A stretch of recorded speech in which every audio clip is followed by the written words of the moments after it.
Unfortunately, over the last 4 years, Mr. William Ruto himself has captured the state.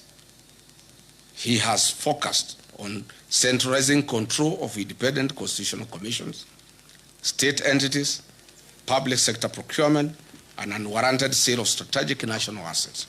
All these measures are aimed at achieving the sole objective of enriching William Ruto at the expense of 55 million Kenyans.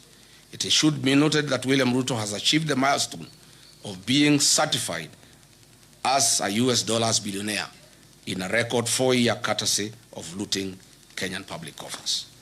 Mr. William Ruto's 4 years in office has accomplished a mission of driving Kenyan entrepreneurs out of business.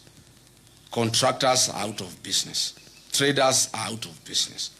William Ruto has captured all businesses and he is in competition with the Kenyans that he leads. He has used his office to flex muscles on traders. Where he has not pushed, his cordial CRBC has come in.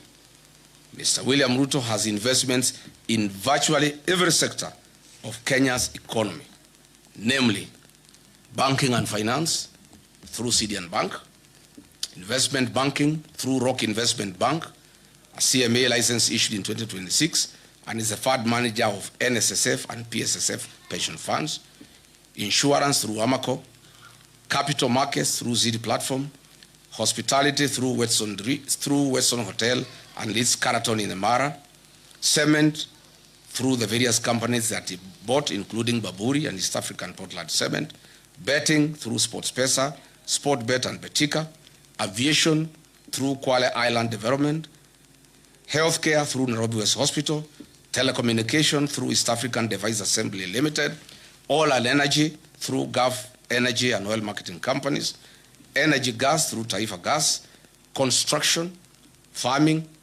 currency security, he has recently bought Daru, transport, he has even gone into the matatu business. He now has over 100 matatus in Nairobi, agriculture, poultry, minerals, gold prospecting in Aboseli, Logorian, Transmara, DRC, including in Darfur. Literally, all business people in Kenya have been driven out of business by William Ruto.